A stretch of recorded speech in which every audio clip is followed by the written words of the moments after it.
दूसरी तरफ अलंकार अग्निहोत्री के तीखे हमले। 2027 से पहले स्वर्ण राजनीति में बड़ी हलचल। क्या बीजेपी के लिए खड़ी हो रही है नई चुनौती? हम भाजपा के गुलाम नहीं से लेकर सी टीम वाले आरोप तक सियासत में मचा घमासान। स्वर्ण वोट बैंक को लेकर बड़ी सभी दलों की बेचैनी। कौन होगा सबसे ज्यादा परेशान? ये सवाल अब अहम हो गया है, क्योंकि यूपी की राजनीति में इस वक्त सबसे दिलचस्प लड़ाई सिर्फ भाजपा और विपक्ष के बीच नहीं, बल्कि वोट बैंक के भीतर भी दिखाई देने लगी है। वजह दो ऐसे चेहरे हैं जो लगातार स्वर्ण समाज के मुद्दों को लेकर सुर्खियों में बने हुए हैं। एक तरफ राष्ट्रीय अधिकार मोर्चा के प्रमुख अलंकार अग्निहोत्री है, तो दूसरी तरफ करणी सेना के राष्ट्रीय अध्यक्ष सूरजपाल सिंह अम्मू है। दोस्तों, दोनों के बयान अलग है, लेकिन संदेश लगभग एक जैसा दिखाई देता है। और यही कारण है कि 2027 विधानसभा चुनाव से पहले स्वर्ण राजनीति को लेकर नई बहस शुरू हो गई है।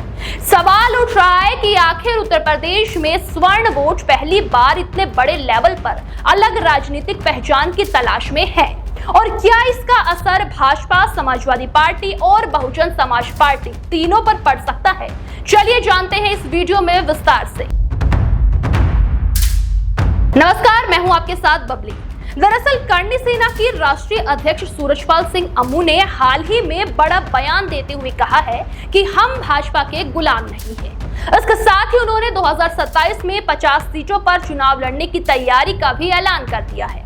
और सिर्फ उतना ही नहीं, उन्होंने ये भी कहा है कि भाजपा को मजबूत बनाने में जिन लोगों की भूमिका रही, उन्हीं को धीरे धीरे पीछे कर दिया गया। राजनीतिक जानकार के मुताबिक ये सिर्फ नाराजगी का बयान नहीं, बल्कि हिस्सेदारी की मांग का संकेत भी माना जा रहा है।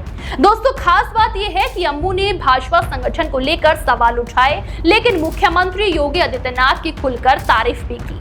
यानी संदेश ये देने की कोशिश रही कि नाराजगी पूरी व्यवस्था से नहीं, बल्कि प्रतिनिधित्व को लेकर है। लेकिन इसी दौरान दूसरी तरफ अलंकार अग्निहोत्री भी लगातार चर्चाओं में बने हुए हैं। बलरामपुर में उन्होंने कॉकरोच जनता पार्टी को भाजपा की सी टीम बताते हुए कई सवाल खड़े किए। उन्होंने राम मंदिर दान राशि को लेकर उठे विवाद का जिक्र किया, धार्मिक स्थानों के विकास मॉडल पर भी सवाल उठाए और प्रशासनिक व्यवस्था पर भी टिप्पणी की। और सिर्फ यही नहीं, उन्होंने एनकाउंटर नीति और शासन व्यवस्था को लेकर भी अपनी राय रखी। राजनीतिक रूप से देखें तो अलंकार अग्निहोत्री खुद को सामान्य वर्ग और स्वर्ण अधिकारों की आवाज के रूप में स्थापित करने की कोशिश कर रहे हैं। यही वजह है कि राष्ट्रीय अधिकार मोर्चा का नाम भी लगातार चर्चाओं में बना हुआ है। क्यों अहम है स्वर्ण वोट? 18 से 22% प्रभाव, कई सीटों पर निर्णायक, बीजेपी का पारंपरिक आधार, नए मंच हुए सक्रिय, 2027 पर सबकी नजर। अब अगर चुनावी गणित की बात करें तो उत्तर प्रदेश में स्वर्ण वोट लगभग 18 से 12% के बीच माना जाता है। इसमें ब्राह्मण, ठाकुर, वैश्य, कायस्थ और अन्य स्वर्ण समुदाय शामिल है। कई क्षेत्रों में ये वोट निर्णायक भूमिका निभाता है। पूर्वांचल, अवध, बुंदेलखंड और पश्चिमी उत्तर प्रदेश की अनेक सीटों पर स्वर्ण वोट चुनाव का परिणाम बदलने की क्षमता भी रखता है। यही कारण है कि भाजपा लंबे समय से इस वर्ग का सबसे बड़ा राजनीतिक केंद्र मानी जाती रही है।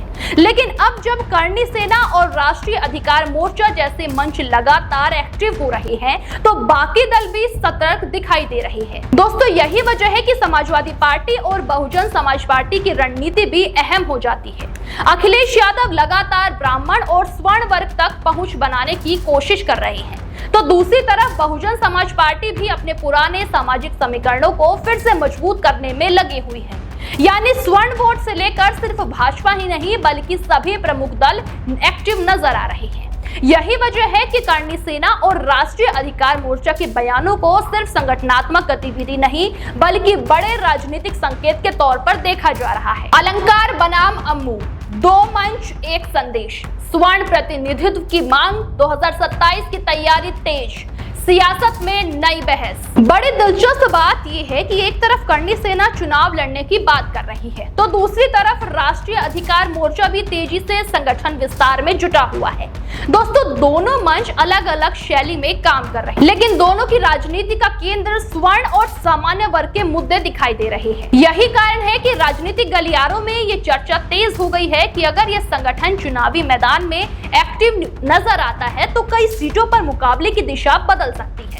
फिलहाल 2027 का चुनाव अभी दूर है, लेकिन सियासी संकेत साफ दिखाई देने लगे हैं। दोस्तों, करणी सेना की हुंकार, अलंकार अग्निहोत्री के तीखे बयान, सवर्ण प्रतिनिधित्व की मांग और नए राजनीतिक मंचों का सक्रिय रहना उत्तर प्रदेश की राजनीति में नई हलचल जरूर पैदा कर सकता है। अब सबसे बड़ा सवाल यही है कि क्या ये नाराजगी चुनाव तक पहुंचेगी?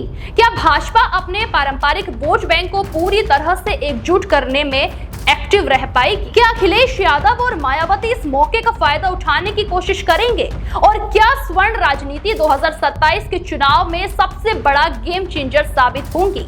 फिलहाल इतना जरूर है कि उत्तर प्रदेश की राजनीति में एक नया अध्याय लिखने की तैयारी शुरू हो चुकी है और आने वाले महीनों में ये चर्चा और भी तेज होने वाली है। आपका इस पूरे मामले पर क्या कुछ कहना है, हमें कमेंट सेक्शन में जरूर बताएं।